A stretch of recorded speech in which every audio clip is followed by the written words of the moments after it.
Welcome to our channel. నమస్కారం. చింతా ఆనంద్ కుమార్ కేసులో supreme court స్పష్టంగా చెప్పింది, దళిత క్రైస్తవులకి రిజర్వేషన్లు వర్తించవు అని. దళితులకు వర్తిస్తాయి, దళిత క్రైస్తవులకు వర్తించవు. ఆ వ్యాఖ్యలను తీసుకుని కొలికిపూడి నిన్న కొన్ని వ్యాఖ్యలు చేశాడు. కొలికిపూడి వ్యాఖ్యలు ఏంటి, సుప్రీంకోర్టు చేసిన వ్యాఖ్యలు ఏంటి, అసలు ఎందుకు ఈ వివాదం రేగుతూ ఉంది తెలుసుకునే ప్రయత్నం చేద్దాం. విశ్లేషణకు మనతో పడుతున్నారు డాక్టర్ శ్యామ్ ప్రసాద్ గారు. వారిని అడిగి మనం విశేషాలు తెలుసుకుందాం. నమస్తే సార్. నమస్తే అండి. సుప్రీంకోర్టు ఇటీవల చేసిన వ్యాఖ్యలు దళిత క్రైస్తవులకు రిజర్వేషన్ వర్తించవని, ఆ వ్యాఖ్యలను తీసుకుని కొంతమంది మాజీ ఐఏఎస్లు, కొలికిపూడి శ్రీనివాసరావు లాంటి వ్యక్తులు ఉద్యమం చేస్తామంటూ వారు చేస్తున్న ప్రచారం, అంటున్న తీరు. సో దళిత క్రైస్తవులకు రిజర్వేషన్లు ఎలా వర్తిస్తాయి, దళిత క్రైస్తవులకు రిజర్వేషన్లు వర్తిస్తే అసలైన దళితులు ఏమైపోతారు, ఎట్లా విశ్లేషిస్తారు? ఈ టాపిక్ యాక్చువల్గా ఆంధ్రప్రదేశ్లో ఎక్కడ మొదలైందంటే మన ఆకివీడులో టెంపుల్ దగ్గర నుంచి మొదలైందండి. యాక్చువల్గా దళితులు అంటే వాళ్ళకి ఎస్సీ ఎస్టీ రిజర్వేషన్స్ ఉంటాయి, క్రైస్తవులకేమో బీసీసీ ఉంటుంది. యాక్చువల్గా ఎవరైనా సరే భారతదేశంలో ఏ మతాన్నైనా గౌరవించుకోవచ్చు. హిందువులు చర్చికి వెళ్ళొచ్చు, హిందువులు మసీదుకి వెళ్ళొచ్చు, వెళ్తూ ఉంటారు. వాళ్ళకి అందరూ గౌరవించుకుంటారు ఒక మతాన్ని. కానీ ఇక్కడ ఏమవుతుందంటే మన భారతదేశంలో ఏమవుతుందంటే ఎస్సీ ఎస్టీ సర్టిఫికెట్ ఉన్న దళితులు కన్వర్ట్ అయ్యి క్రిస్టియన్స్గా వాళ్ళు అఫిషియల్గా ఎస్సీ ఎస్టీ కానీ అట్టిపెట్టుకుని ఆ రిజర్వేషన్ని పొందుతున్నారు. అది మన సుప్రీంకోర్టులో క్లియర్గా చెప్పిందనమాట. ఏమని చెప్పింది, ఎవరైతే దళితులు క్రైస్తవులుగా కన్వర్ట్ అవుతారో అదే టైంలో వాళ్ళు ఇక్కడ హిందూ మతంలో వీళ్ళు ఒక దళితులు అనే ఒక కులంలో ఉన్నారు, కానీ క్రైస్తవులు అనే దానికి కులం లేదు, అది మతం మాత్రమే. ఈ ఎస్సీ ఎస్టీ అనే దాని నుంచి వాళ్ళు ఎప్పుడైతే మతం తీసుకున్నారో, కన్వర్ట్ అయ్యారో, క్రిస్టియన్స్గా కన్వర్ట్ అయ్యారో, అప్పుడు ఆ ఎస్టీ అనే ఇది ఆ రిజర్వేషన్ ఫెసిలిటీ వాళ్ళకి పోయి బీసీసీ అనే రిజర్వేషన్లోకి వస్తారనమాట. అది మొన్న క్రిస్టల్ క్లియర్గా సుప్రీంకోర్టు చెప్పింది 1 month బ్యాకే. ఇది క్రిస్టల్ క్లియర్. కానీ చాలామంది దీంట్లో ఉద్యమం చేస్తాము, ఎవరికైనా హక్కు ఉంటుంది, చర్చికి వెళ్ళినంత మాత్రాన ఎస్సీ ఎస్టీ ఎందుకు పోగొట్టాలి అని అడుగుతున్నారు. చర్చికి వెళ్ళినంత మాత్రాన ఎస్సీ ఎస్టీ ఎవరు పోగొట్టరు. ఒకవేళ మతం మీద వాళ్ళకి విపరీతమైన ప్రేమ ఉంది కాబట్టి, హిందూ మతాన్ని నుంచి క్రైస్తవ మతం తీసుకున్నారు కాబట్టి వాళ్ళ కాన్షియస్కి వాళ్ళు నిజంగా మతం మీద గౌరవం ఉండి వెళ్తే వాళ్ళు ఆ మతం ఈ సర్టిఫికేట్ రద్దు చేయించుకుని బీసీసీ సర్టిఫికేట్ తీసుకోవాలి. అలా తీసుకోకుండా చాలామంది ఎస్సీ ఎస్టీ సర్టిఫికేట్ అట్టిపెట్టుకుని క్రిస్టియన్స్గా బిహేవ్ చేస్తున్నారనమాట. అది తిరుపతి దేవస్థానంలో కూడా చాలామంది అలాంటి వాళ్ళు ఉన్నారు. ఆంధ్రప్రదేశ్లో చాలామంది ఎస్సీ ఎస్టీ ఉద్యోగులు ఉండి ఎస్సీ ఎస్టీ సర్టిఫికేట్ నుండి క్రిస్టియానిటీ తీసుకుని ఈ ఎస్సీ ఎస్టీ సర్టిఫికేట్తో ఉద్యోగం చేసేవాళ్ళు చాలామంది ఉన్నారనమాట. దానికి ఎవ్వరు ఏమనలా. దళిత క్రైస్తవులకి అది తీసేస్తారని, దళిత క్రైస్తవులకి ఎస్సీ ఎస్టీ అర్హత తీసేస్తారని ప్రభుత్వం అంటుంది అని సోకాల్డ్ ఎమ్మెల్యే, తిరువూరు ఎమ్మెల్యే ఒక మీటింగ్లో మాట్లాడాడు. ప్రభుత్వం ఆ ప్రస్తావన ఎక్కడ తీసుకురాలేదు. ఎక్కడ ప్రభుత్వం ఎప్పుడు చంద్రబాబు నాయుడు చేసిన వ్యాఖ్యలు అయ్యి అసలు సుప్రీంకోర్టు కరెక్ట్గా క్లియర్గా చెప్పింది. చంద్రబాబు నాయుడు గారు బిఫోర్ ఎలక్షన్స్ కూడా నేను ఎస్సీ ఎస్టీ దళితుల్ని రక్షిస్తాను, వాళ్ళకి బెనిఫిట్స్ ఇస్తాను అని చెప్పుకుంటానే వస్తున్నాడు ఆయన. వాళ్ళకి ఎట్టి పరిస్థితుల్లోనూ వాళ్ళ బెనిఫిట్స్ అన్నీ వాళ్ళకి ఇస్తారు. రియల్గా ఎవరైతే ఎస్సీ ఎస్టీలు ఉన్నారో వాళ్ళకి 100% బెనిఫిట్స్ ఇవ్వాలి, అది న్యాయం ఇస్తున్నారు. వాళ్ళకి ఇంకా ప్రోత్సాహాలు కూడా ఇస్తారు. వాళ్ళు కన్వర్ట్ అయిపోయి దొంగతనంగా ఈ సర్టిఫికెట్ని ఉపయోగించుకుని ఒకే క్రిస్టియానిటీ తీసుకుని ఈ సర్టిఫికెట్ దొంగతనంగా వాడుకుంటున్నారు.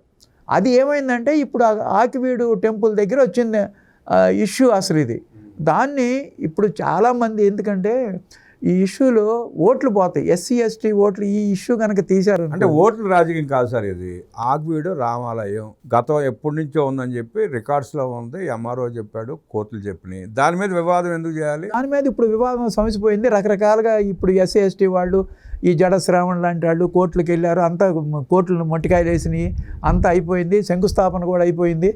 అది గట్టిగా రఘురామకృష్ణరాజు గారిని ఇక్కడ అభినందించాలి మనం. ఎందుకంటే ఎవరు నిజంగా చెప్పాలంటే ఇది ముసుగులో గుద్దులాటండి, ఇది ఓపెన్ ఎవరు. ఎందుకంటే ఎస్సీ ఎస్టీ మీ యొక్క బెనిఫిట్స్ పోతాయి, మీరు క్రిస్టియన్స్లోకి వస్తే కాబట్టి ఆ ఎస్సీ ఎస్టీ తీసేస్తామని అన్నారనుకోండి, దాని మీద ఫైట్ చేస్తున్నారు అనుకోండి ఎవరన్నా రఘురామకృష్ణరాజు గారు లాంటి వాళ్ళు. ఇవాళ రఘురామకృష్ణరాజు గారికి రియల్ ఎస్సీ ఎస్టీ వాళ్ళు వేస్తారు, రియల్గా కన్వర్ట్ కాని దళితులు ఉన్నారు చూసారా, వాళ్ళు పూర్తిగా సపోర్ట్ చేస్తున్నారు ఆయన్ని. ఎవరైతే మతం మారి పైకేమో నిజంగా క్రిస్టియన్స్, సర్టిఫికెట్లేమో ఎస్సీ ఎస్టీ అనమాట, మోసం చేసుకుని వాళ్ళు మోసం చేసుకున్న వాళ్ళు ఈ హక్కునే ఉపయోగించుకోవాలి. ఏది ఎస్సీ ఎస్టీ ద్వారా వచ్చే బెనిఫిట్స్ పొందాలి, అటు మతము మారాలి. ఈ రెండు కుదరవు కదండి. ఆ రెండు కుదరవు. మీరు ఎస్సీ ఎస్టీ సర్టిఫికేట్ తీసుకొస్తే మీకు ఆ ఉద్యోగాలు ఉంటాయి. ఎస్సీ ఎస్టీ సర్టిఫికేట్ లేని వాళ్ళకి ఆ ఉద్యోగాలు ఉండవు. మీరు సర్టిఫికేట్లు తీసుకురండి అంటున్నారు. ఇప్పుడు ఆనంద్ చెప్తున్నారు కదా మీరు, మరి అతను అదే ఇష్యూ అయింది కదా. అతను మరి ఫాస్టర్గా ఉంటున్నాడు మరి ఎస్సీ ఎస్టీగా ఉండి. ఎస్సీ ఎస్టీ అంటే హిందువు, బీసీసీ అంటే క్రిస్టియన్. మరి అతను చర్చిలకు వెళ్ళి ఫాస్టర్గా ఉన్నాడంటే ఆ మతాన్ని స్వీకరించినట్టే కదా, ప్రూఫ్ ఉంది కదా. ఇవాళ ఆంధ్రప్రదేశ్లో చాలా కామెంట్స్ వస్తున్నాయి. ఎందుకంటే రాజకీయ నాయకులు ఈ టాపిక్ ఎత్తితే ఈ ఓట్లు ఎక్కడ పోతాయోననే ఉద్దేశంతో చాలామంది ఎత్తట్లా. అంటే ప్రతిదానికి రాజకీయంతో ముడిపడితే ప్రజా జీవితంలో ఇబ్బందులు రాకుండా చూసుకోవాలి, కానీ రాజకీయం చేయటువంటి అవును, మతం మారే అంత తెలివి ఉంటే వాళ్ళు అడ్వాన్స్ అయినట్టే కదా.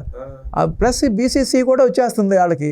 ఎస్సీసీ అయితే ఎక్కువ బెనిఫిట్స్ వస్తాయి, ఎక్కువ ఆపర్చునిటీస్ వస్తాయని వాళ్ళు దాన్ని అట్టాగే అట్టు పెట్టుకుని మతం మాత్రం చర్చిలో ఫాస్టర్స్ కొంటున్నారు. ఇప్పుడు ఆంధ్రప్రదేశ్లో ఫాస్టర్స్ చాలామంది ఎస్సీ ఎస్టీ వాళ్ళు ఉన్నారు. మరి వాళ్ళకి శాలరీస్ కూడా ఇస్తున్నారు. మరి గవర్నమెంట్ కూడా దీన్ని సీరియస్గా టేకప్ చేయాలి. సుప్రీంకోర్టు వర్డిక్ట్ ఉంది కాబట్టి దాన్ని టేకప్ చేస్తేనేమో ఇది చాలా సెన్సిటివ్ ఇష్యూ లాగా ఉందన్నమాట. వీళ్ళు ఏదో ఉద్యమం తీసుకొచ్చేటట్టుగా ఉన్నారు. వీళ్ళు క్రిస్టియన్స్ ఎవరైతే ఎస్సీ ఎస్టీ నుంచి క్రిస్టియన్స్గా మారి సర్టిఫికెట్లు మార్చుకోకుండా ఎస్సీ ఎస్టీ మీద బెనిఫిట్స్ పొందే వాళ్ళు ఉంటారు కదా. క్రిస్టియన్స్గా మారిన వాళ్ళు అన్ని కులాలు ఉన్నారు ఇవాళ. అవును, అన్ని కులాలు, ఓసీలు ఉన్నారు, బీసీలు ఉన్నారు, ఎస్సీ ఎస్టీ అన్ని కులాలు ఉన్నారు. అవును, వాళ్ళందరూ మనం కులం మారిపోయి మతం తీసుకుని బెనిఫిట్స్ పొందామంటే ఎట్ట కుదురుద్ది? అందుకని ఇప్పుడు అది సుప్రీంకోర్టు క్లియర్గా చెప్పింది. అందుకని ఆ ఇష్యూ చాలా క్లారిటీ ఉందండి సుప్రీంకోర్టులో. ఎవ్వరు నిజంగా కనుక ఎస్సీ ఎస్టీ సర్టిఫికేట్ ఉపయోగించుకుని వాళ్ళు ఫాస్టర్గా ఉద్యోగం చేస్తున్నాడు అనుకోండి, ఎట్టి పరిస్థితుల్లో అతను ఫాస్ట్ ఉద్యోగం తీసేసేయాలి. లేకపోతే ఎస్సీ ఎస్టీ సర్టిఫికేట్ రద్దు చేయాలి. ఎస్సీ ఎస్టీ సర్టిఫికేట్ రద్దు చేసుకుని బీసీసీగా ఉండి ఫాస్టర్గా చర్చిని గౌరవించుకోవచ్చు, ఆ మతాన్ని వాళ్ళు ప్రోత్సహించుకోవచ్చు అన్నమాట, ప్రచారం చేసుకోవచ్చు. కన్వర్ట్ అయిన తర్వాత ఎట్టి పరిస్థితిలోనూ వాళ్ళు ఎస్సీ ఎస్టీ యొక్క బెనిఫిట్ తీసుకోకూడదు. తీసుకుంటున్నారంటే వాళ్ళు మోసం చేసుకున్నట్టే. రాజ్యాంగంలో స్పష్టంగా రాసి ఉంది కదా, అది క్లియర్గా ఉందండి. అందుకనే కదా సుప్రీంకోర్టు ఇచ్చింది. సుప్రీంకోర్టు ఎందుకు ఇచ్చింది? కొన్ని చోట్ల ఇదిగో మీకు ఈ బెనిఫిట్ ఉంది, ఎస్సీ ఎస్టీలకు దళితులు కాబట్టి ఈ బెనిఫిట్ ఉంది, ఈ క్లాస్ ఇది, ఈ సెక్షన్ ఇది, ఇన్ని క్లియర్గా ఉన్నాయి.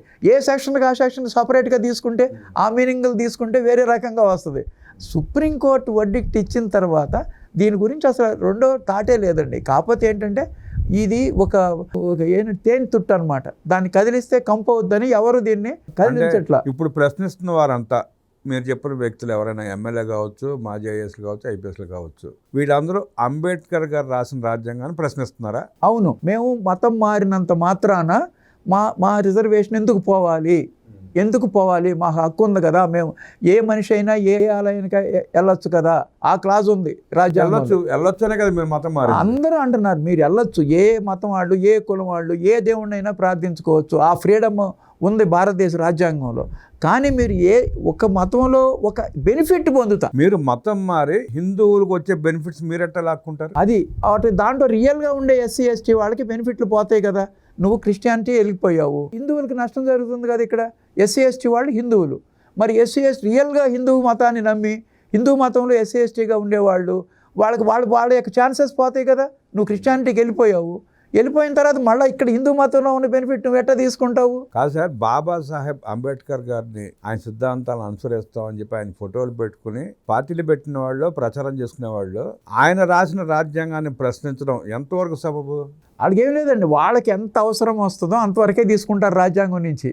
రాజ్యాంగంలో వాళ్ళకి కావాల్సిన పాయింట్స్ వరకే తీసుకుని ఫైట్ చేస్తారు. ఎందుకంటే వీక్నెస్ రాజకీయ పార్టీ వాళ్ళకి ఒక బలహీనత ఉంది. ఎందుకని ఈ టాపిక్ గురించి ఎక్కువ మంది మాట్లాడలేదంటే, ఈ ఓట్లు ఎక్కడ పోతాయో, ఏ నిమిషంలో ఈ దళితుల్లో ఎంత పర్సంటేజ్ క్రిస్టియన్స్ అయిపోయారు, ఎంతమందికి నష్టం జరుగుతుందో, వాళ్ళందరూ మాకు వ్యతిరేకం చేస్తారు కదా అనే ఉద్దేశం వీళ్ళకి పొలిటీషియన్స్కి ఉండి దాన్ని కదిలించట్లేదు చాలామంది. కానీ ధైర్యంగా రఘురామకృష్ణరాజు గారు మాత్రం దాని గురించి చక్కగా క్లారిటీతో ఉన్నాడు. శాశ్వత పరిష్కారం కావాలి, ముసుగులో గుద్దులాట కాదు ఇది సబ్జెక్టు సుప్రీంకోర్టు ఇచ్చింది కాబట్టి దాని ప్రకారం మనం ఫాలో అవ్వాలనే ఉద్దేశంతో ఉన్నాడు ఆయన. ఓట్లు రాజకీయం చేయట్లే, ఆయన క్లియర్గా ఉన్నాడు. ఆయన నిజమైన దళితులకే అన్ని హక్కులు కల్పించాలి, రావాలని చెప్పి ఆయన పోరాడుతున్నారు. అవును, అది నిజాయితీ. హిందువులు ఎస్సీ ఎస్టీ వాళ్ళు హిందూస్, దళితులు వాళ్ళకి బెనిఫిట్స్ పోవా? వీళ్ళు మతం మారే అంత జ్ఞానం ఉందంటే వాళ్ళు చాలా అడ్వాన్స్ అయినట్టే కదా. మతం మారారు అంటే వాళ్ళకి మంచి తెలివిగల వాళ్ళు, బాగా చదువుకున్న వాళ్ళు, అన్ని మంచి పొజిషన్స్లో ఉన్న వాళ్ళు అయి ఉంటారు కదా. ఈ ఫాస్టర్స్ కూడా అంతే కదా, బాగా ఎడ్యుకేట్ అయ్యి మతాన్ని ప్రచారం చేసే అంత తెలివి ఉంది కాబట్టి వాళ్ళు ఆ సర్టిఫికేట్ ఉపయోగించుకోకూడదు. వాళ్ళు బీసీసీ సర్టిఫికేట్ ఉపయోగించుకోండి. దానికి కూడా రాజ్యాంగం కల్పించింది కదా, క్రిస్టియానిటీకి బీసీసీ ఉంది కదా, దాన్ని ఉపయోగించుకోండి. దానికంటే ఎక్కువ బెనిఫిట్ ఇక్కడేమో బెనిఫిట్ కావాలి, ఇక్కడేమో మతం కావాలి. రెండూ కావాలంటే ఎట్లా కుదురుతుంది?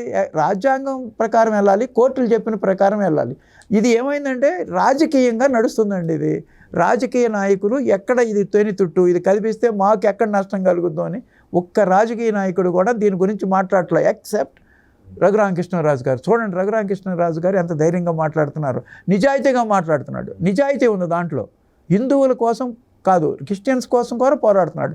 నిజమైన క్రిస్టియన్స్కి బెనిఫిట్ ఇవ్వాలి, నిజమైన దళితుడికి బెనిఫిట్ ఇద్దాం, దీంట్లో ఏ తేడాలు లేవు అంటున్నాడు ఆయన. అందరూ నాకు సమానమే అని చెబుతున్నాడు సబ్జెక్ట్. ఎందుకంటే ఇప్పుడు ఎస్సీ ఎస్టీ వాళ్ళు క్రిస్టియానిటీకి అయ్యి దీంట్లోనే బెనిఫిట్స్ పొందుతుంటే దీంట్లో మిగతా వాళ్ళకి పోతుంది కదా, ఛాన్సెస్ తగ్గిపోతాయి కదా.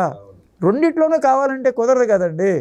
ఇది ఓట్ల కోసమేమో దాన్ని ఎవ్వరూ క్వశ్చన్ చేయట్లా, ఒక్కళ్ళు కూడా క్వశ్చన్ చేయట్లా. ఇవాళ తెలుగుదేశం ఎమ్మెల్యేనే దాని గురించి ఓపెన్గా బహిరంగంగా మాట్లాడుతున్నాడు కొలిగిపూడి శ్రీనివాసరావు. అంటే మరి పార్టీ ఆయన మీద ఏం చర్య తీసుకుంటుందా, అసలు పార్టీ స్టాండ్ ఏంటో, ఇవన్నీ మనకు ఇప్పుడు తెలియాలి. సుప్రీంకోర్టు తీర్పును గౌరవిస్తూ నిజమైన దళితులకి న్యాయం చేయాలి ప్రభుత్వాలు, రాజకీయ పార్టీలు. ముసుగుల గుర్తులాట లేకుండా నిజమైన దళితులను కాపాడాల్సిన అవసరం ఉందంటూ విశ్లేషించిన డాక్టర్ శ్యాంప్రసాద్ గారికి ధన్యవాదాలు తెలియజేస్తూ నమస్కారం. నమస్తే.